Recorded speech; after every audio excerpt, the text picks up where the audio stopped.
Welcome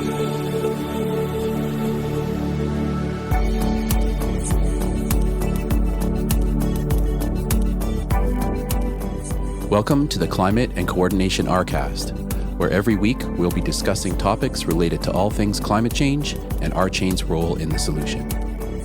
We will be discussing technologies that can adapt and coordinate massive amounts of data like never before, forming social architectures that grow collective intelligence, sharing and evaluating data planetarily, all while maintaining personal privacy and personal data ownership. A new decentralized economy is forming as we move from the third industrial revolution, digitization, to the fourth, decarbonization. By building a co-op, built on a correct by construction, concurrent, scalable solution, RChain is structured to build out the new technology that will be required for a flourishing regenerative planet. Please join us on this journey.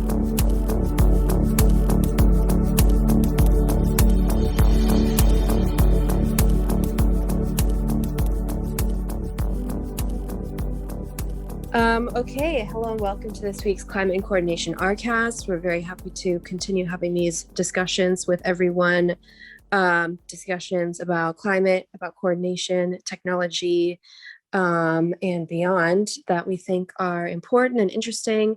So this week we have a special guest with us. His name is Sven. He's from Team Human. And I'm just going to give him a moment to introduce himself before we get into the first articles. Thank you, Nora.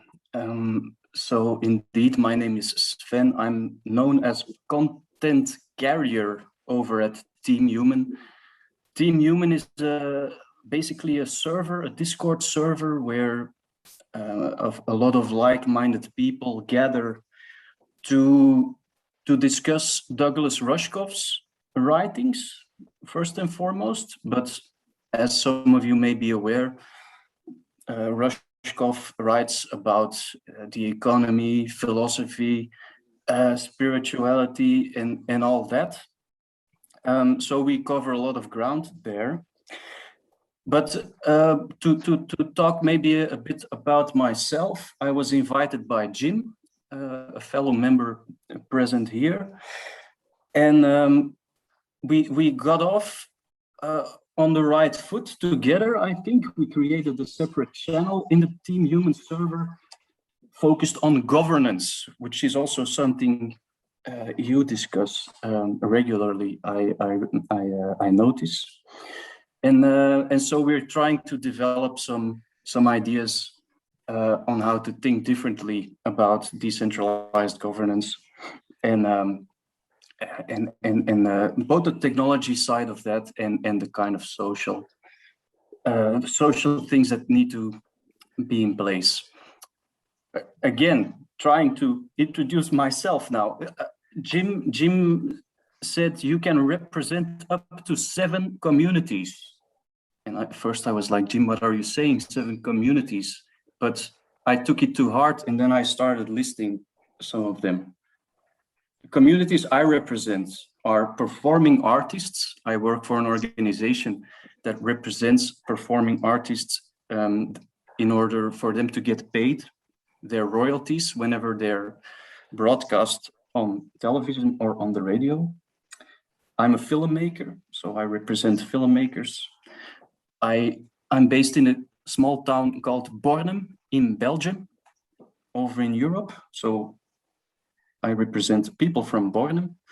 And then you could say I'm a journalist as well. I wrote a lot of articles related to transport and logistics because I was quite active in the port of Antwerp for a number of years.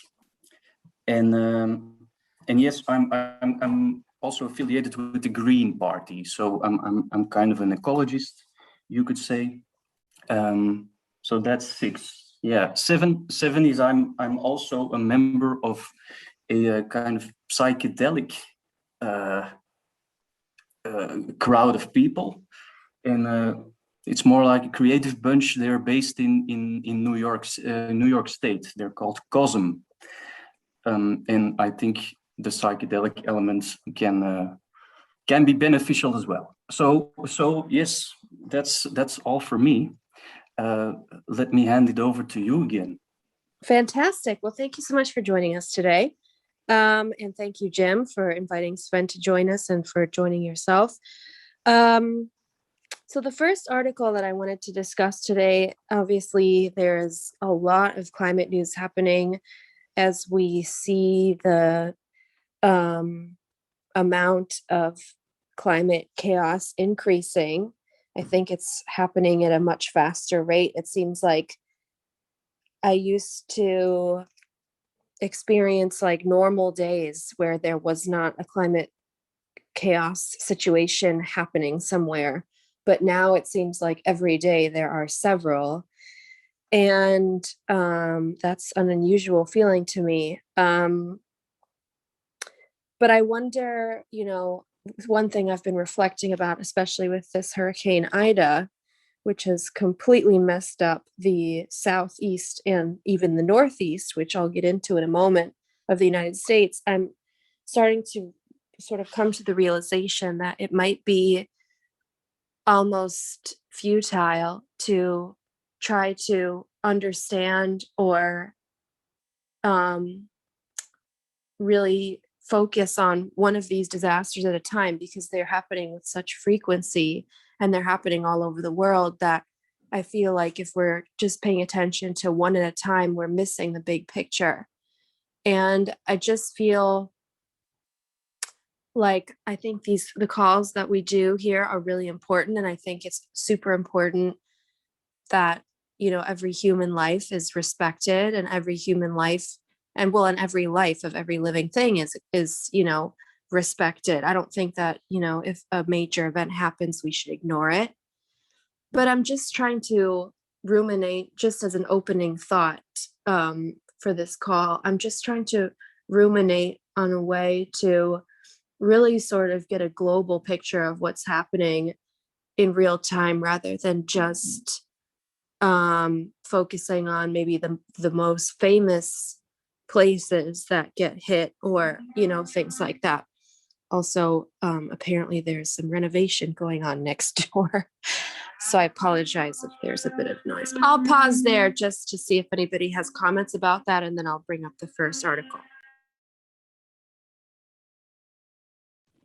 Well, I was, preparing some notes for this call, and I was pretty much going down the same road that you are right now. Like, just the unprecedented number of natural disasters, so-called natural disasters. I don't think we can call them that anymore. It's like, crazy. There's an article from the Grio.com. New study shows natural disasters have increased 5-fold over the last 50 years. So it's just it's the new normal, I guess. Yeah, it's really staggering. So anyway, I just would love for everybody to explore ways that we could try to just cover and understand just what's happening around the world on a daily basis. But I know that Ian had mentioned on some previous calls that there are some tools that might help with that, some websites that are already doing that work. And obviously our chain could do some of that work as well. And just something to think about in the future. But the first thing I wanted to share is, of course, about Hurricane Ida, which is the big sort of hurricane in the United States right now that is mostly past, but there's still a huge amount of rebuilding to do, and people are still really suffering. Even though the storm itself has basically, I think, mostly subsided now. This is from CNN, and this is from August 29th. Headline says, Hurricane Ida forces Mississippi River to reverse flow. So this is crazy. This is not something I've ever heard of before, but apparently it might have happened momentarily during Hurricane Katrina, which was about 15 years ago, I think, 15, give or take. So it says here, storm surge and strong winds from Hurricane Ida stopped the flow of the Mississippi River near New Orleans on Sunday and actually caused it to reverse, something the U.S. Geological Survey says is extremely uncommon. I'll bet it is. Ida made landfall near Fort Port Fortune, Louisiana, early Sunday afternoon is an extremely dangerous Category 4 hurricane with winds of 150 miles per hour. The hurricane arrived on the 16th anniversary of the historically devastating Hurricane Katrina. Right, so it was 16 years ago. Sorry, not 15. But it is very eerie that it arrived on the anniversary, which was something I did not know. It says here that the river level on Sunday rose about 7 feet due to the storm surge. And it says during that time, the flow of the river slowed from about 2 feet per second downstream to about half of a foot per second in the other direction, upstream. And so obviously this didn't happen to the entire river, just to a portion of it. But I just imagine the power needed to do that is just crazy to think about. It says here, the river is feeling the effects of the storm over a large area all the way up to Baton Rouge. The river has risen 1.5 feet in the past 12 hours. It also says, just comparing it to what happened with Hurricane Katrina, Hurricane Ida's landfall comes on the anniversary of Hurricane Katrina, which hit Louisiana in 2005 as a Category 3 storm with 125 mile per hour sustained wind. So already you can tell Ida was much stronger than Katrina in terms of the category and the wind speed. But the storm surge with Katrina measured up to 24 to 28 feet. By comparison, Hurricane Ida is forecast to bring a lower storm surge of 12 to 16 feet. But still, I mean, that's definitely, at least one story of a house. So that's extremely dangerous. Obviously, it's a lot of water, and it just explains that the wind field was larger for Katrina than for Ida. So I guess that's why that is. So I just wanted to mention that, and I think it's just what a strange phenomenon. And just the power of these storms is just accelerating, and I just don't. We might have to create something other than the categories that we already have. Just like our thermometers are in some places in the world are no longer able to record the temperatures, we might have to start measuring these happenings with the different systems. So I would love to pause there and see if anybody has comments about Ida. And then I wanted to also make one observation about New York, but I'll pause there for comments. Oh yeah, that was the observation I was going to make, is that that article was from last Sunday. So since then, Ida has affected other areas. The flooding in New York is also unprecedented and bizarre and sad. Yeah, Doug Rushkoff is still pumping out his basement and doesn't have hot water or whatever. Wow. And the house blew up across the street, down the street from my daughter, and broke some of her windows. Holy. And there was a tornado touchdown and did a lot of damage right near my son's place. So, wow. We got a triple whammy here. But the flooding that's going on all over the world this year. Sven posted an article from his home territory in Belgium with massive flooding that happened 2 months ago. I didn't get that on my news radar. Well, that was part of the terrible European flooding in Germany, right? Wasn't that part of that whole system? Yeah. It was due to the same weather that happened. Yes. But we're 2 months past now, and I just overheard a conversation on the radio today where, well, there's still so much work to be done. What's interesting to note in our case is that we have these two lingual regions, right? You have the Flemish region where I'm based, and then there's the French-speaking part in the south. And there's been a move, you could say, in recent years to maybe separate again, the Flemish from the French-speaking part, which I do not necessarily favor at all. But now you see this kind of solidarity between the regions where the Flemish are going to the south and to help out, and you see a kind of, citizen initiative, but on a governmental level, it's like a total mess to coordinate it and to secure funds for disaster relief in a kind of coordinated way. So it's amazing that people are helping out, and but it's really there was a lot of destruction there, and yeah, it's shocking, really. Wow. Well, yeah, thanks for sharing that with us. And yeah, I think a lot of us around the world are experiencing some level of government, I don't want to say failure, but just maybe a failure to meet the challenge at the scale at which it is. I think that a lot of us can maybe identify with that on some level. Certainly I can in Los Angeles. We're running out of water very quickly, and people don't seem to be too worried about that. So there's one other article. If there aren't any more comments about that, there's just one more that I wanted to share about Ida that I thought was really important to note, because as Darryl just said, there's been a ton of flooding in New York.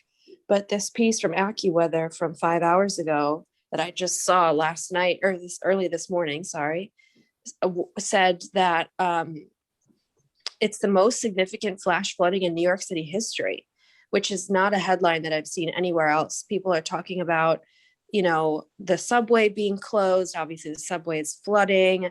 Hopefully, they're getting some of the trains back up and running. It says here that, it's sort of halfway getting moving.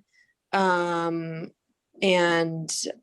I didn't know that it says most significant flash flooding in New York City history, which is, there's a lot of different storms that have passed through that area. So it says also there's more than 48 fatalities that have been confirmed along that Upper East Coast area. And apparently at least 60 fatalities in total from the storm, which is horrible. And it's just so crazy that these storms are getting just so big. That's really the takeaway I'm seeing, is that, even though it reached land down in New Orleans, it's amazing how far these storms can travel. And the reason I wanted to share this article was I thought it was interesting. It just went by each city, and it said what is the percent of normal rainfall that each of these places got. So in New York, got 363% of normal rain. Boston got 327%. Washington, D.C. got 297%, Allentown, Pennsylvania, 49, and Philadelphia in Pennsylvania, 187. So it's just staggering. These storms are getting so big, and I just, my thoughts are with everybody in New York. I have so many friends in New York. I used to live there, and I just really, it's difficult when the subway when it gets closed down like this. I didn't live there at a time when this level of, upset was happening, but I really feel for these people, and I just wanted to mention that. So if there are any comments about that, I'll pause there too. Okay, so if there aren't any comments about that, then I'll just share the last article. And then this one is from The Guardian, and this is a really I think an important piece. I haven't heard anything like this discussed, but it brought me back to the discussions, Greg, that you and I and some others had a couple of years ago about the collapse of insects, and the feeling that I remember you described yourself having when you read about that you felt a sort of sick feeling come over you. And I felt the same feeling when I read this headline from The Guardian that says up to half of the world's wild tree species could be at risk of extinction. This is from August 31st, so it's very recently, but basically 17,510 species of trees are now threatened around the world, which is twice the number of threatened mammals, birds, amphibians, and reptiles combined.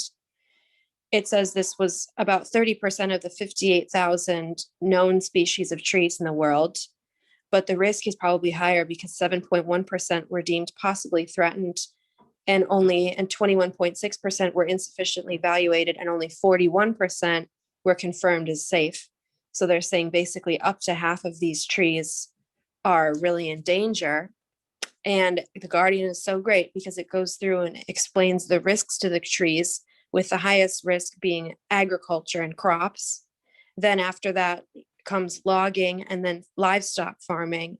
Then after that, you've got residential, commercial development, fires, energy production and mining, wood and pulp plantations, invasive and problematic species, and then climate change being the last. And that really surprised me, that these human exploitative activities are much more dangerous for trees, for extinction, than climate change. And also, obviously, climate is on the list, so it's important, but really, it really spells out that this is a problem that is in our hands. And obviously, climate on the long term is in our hands, but in the short term, we sort of have to live with what is already baked into the atmosphere and everything. And so yeah, basically, this is, very dangerous. I don't know. Can we discuss life without trees? I don't really know. And anyway, the article goes a little bit more to discuss some of the, trees that they're talking about, and so forth. But I just wanted to share this because I feel like it's super important to discuss. Yeah, it's interesting when I look at the bar graph, and it talks about agriculture being the main threat, 29%, logging 27%, livestock farming 14%. Well, the agriculture crops that are being grown, many of them are being grown to feed the livestock farming. So those two walk hand in hand. So if you add those two together, that's by far the biggest source of the problem, is our fixation on beef. Right. Yeah. And it might not all be necessarily that. I think that is probably a huge piece of it. We would have to probably do more research to see what activities are encompassed within those terms. But yeah, I completely agree. That is a huge piece of it. Yeah. Well, yeah, because it also states in the article that Brazil is the leading country that has the diverse trees that are being destroyed. And we do know for a fact that the Brazilian rainforest is being mowed down, many hectares a day, to plant Monsanto soy to feed cattle. So I think the data's there. I'm not trying to guilt people out for eating beef. I occasionally no, eat let's beef guilt myself, them. but... Let's do it. Let's do it. Everyone can eat less of that. There's no question, and I'm sure there's some vegetarians on this phone call. But yeah, no, I mean, there's no question the way we eat is a huge piece of why, New York is underwater. It's indirect, but it's also direct from a certain angle. And yeah, I agree. I completely agree. So does anybody else have comments about this? If not, we can turn to another subject if anybody else has anything else they would like to bring to the call. So I wanted to pick up on a thread you opened up, Nora, which had to do with how we perceive the response of governments. And my own strong sense about what's going to happen over the next 20 years is that the incumbent governments are going to come under increasing pressure. The kind of noise that Greta Thunberg and her community has made, I think, is going to be a very tiny drop in the ocean by comparison once the real disasters begin to hit. So when there is famine all across the US, as an example, we will see the population express resounding dissatisfaction with the government. Yeah, and actually, just to let you know, there's going to be a general strike. I think that's the climate-based movement on October 15th around the world, which is supposed to be an international march. So that just shows you things are continuing in that direction. Yeah, but as a result, I mean, I want to stress that this kind of analysis is not. This is very sober analysis that is happening in some of the most conservative of strategic thinking. As I've mentioned on several occasions in this call, the Pentagon has published studies on this that I know about going back to at least 10 years. And likewise, Obama signed off on a climate and national security report in 2015 before he left office.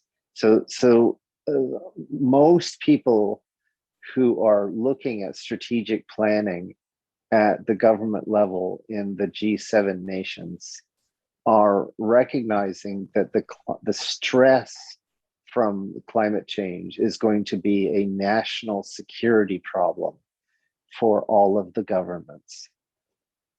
And absolutely. I mean, yeah, the governments are not prepared to solve this. That's the scary thing. They just don't know how to solve it. Well, Sven was telling me about some very interesting things they do in Belgium, that, you know, very innovative governance. And it seems to me that the Swiss are doing a really excellent job also. Well, maybe Sven could tell us about, maybe Sven could share that with us. Yeah, sure. So this already happened a decade ago. I think this was 2011. Well, we still hold the world record in longest time to make a government.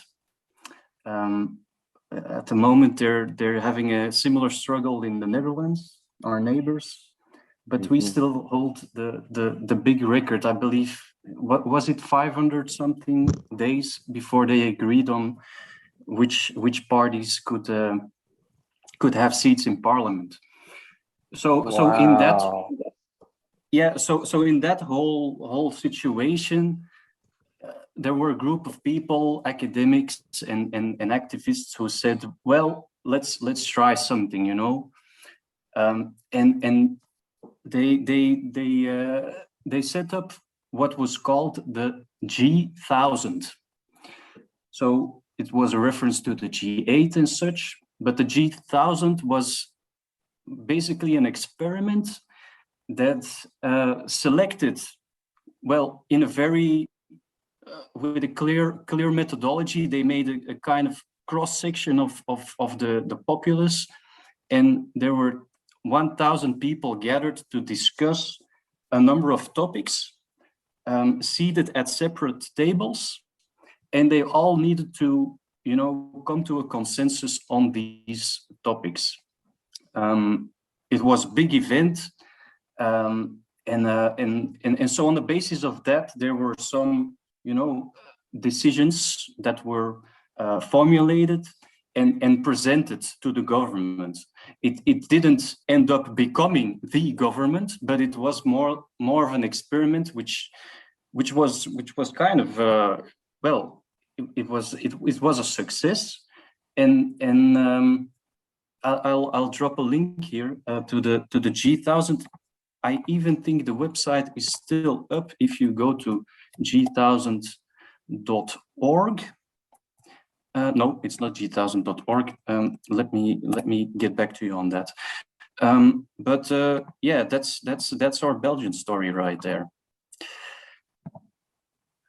That's very interesting. In about the same time frame, I was working with Luke Noland on applying his serious games to the public sector, and so he ran several. What was our effort we called Games for Democracy, and he ran several of his games with the city of San Jose. And it was a very similar kind of thing where cross sections of the community were invited to participate, and then they played one of his games,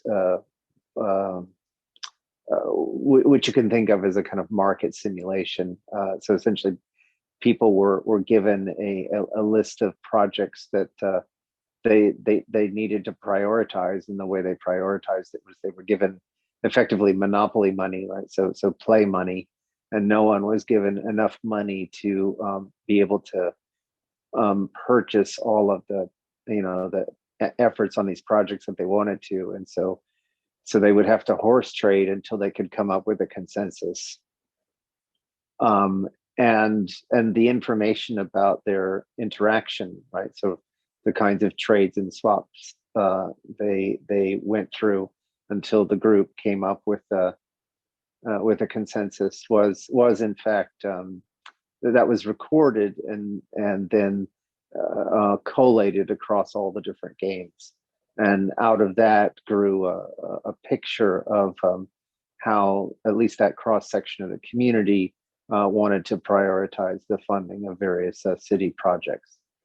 What was really interesting was how emotionally satisfied people were. So throughout the process, people ended up, just being that they felt heard, and because they felt heard, they were literally crying with joy. That for the first time, they felt that their city government actually heard their feedback about how they wanted to prioritize the way the city allocated funding and tax dollars. So it's a similar kind of thing, and I have long felt that that the gamification of these kinds of decision procedures would both increase participation and also allow for this kind of roll up where you can have a wider reach in terms of the percentage of the community that can be involved in these sorts of things. So it's interesting. Was there any kind of follow on after the G1000? I mean, did it continue? What happened after? I would have to check, but some of the same people got involved in the Belgian counterpart of what is called here the klimaatzaak, which, to come back to our first subject, it's a case against the government to urge them to act on climate measures. So it shifted to that topic. Well, it hasn't been done again, but I kind of hope it will happen again, because I did tell Jim, well, a lot of us, we wanted to be one of those 1,000, right? But we weren't selected. And then across the country, there were side events organized where you could take part in the G+. So these were also then tables that were set up for people to talk. And well, these decisions weren't really taken into account, but it's like you say, it was such a gratifying experience. And I still remember, what is most important is that you get the chance to voice your own stupidity. That was my takeaway. You never get to get that chance outside of the bar, obviously, when you talk politics. But it's so important that you're requested to speak your mind, and then you have the other people at the table kind of coming back, and then you learn from that. And well, that's politics. That's politics. And to say one thing, which is maybe a slight problem about this setup, is that you need to be a good orator. You know, you have to be able to communicate for this to work. If there are people that are, well, not only becoming dominant but also better speakers, then usually these men or women, they tend to get the upper hand, and that's something you need to be conscious of, obviously, in these stable setups. So we have to close the call out now, but I really appreciate you coming and sharing that with us. I will say that we ran a similar Games for Democracy program in Seattle. There was a major healthcare initiative that was pushed by Obama, and the country was sorely divided on it. And so we did a similar kind of thing about healthcare, and you know, there was a 1,000-page bill in front of Congress. And so even just getting into bite-sized chunks that people could discuss, that was a major education process. And then even when people looked at the bite-sized chunks, they were like, well, what does this mean? What does that mean? And they realized, you know, they were able to kind of recognize their own stupidity about healthcare and how complicated it is. And so, yes, there was a huge educational value in the discourse about healthcare. So I'm totally with you, 100%. Our experience resonates with what you just said. And maybe that's a good note to end on. Nora, do you want to take us out? Absolutely, yes. Sven, thank you so much for joining us. Please feel free to come back another time. And thank you all for a great conversation, and we'll talk again next week. Thank you all. Ciao. Bye. Thanks. Bye.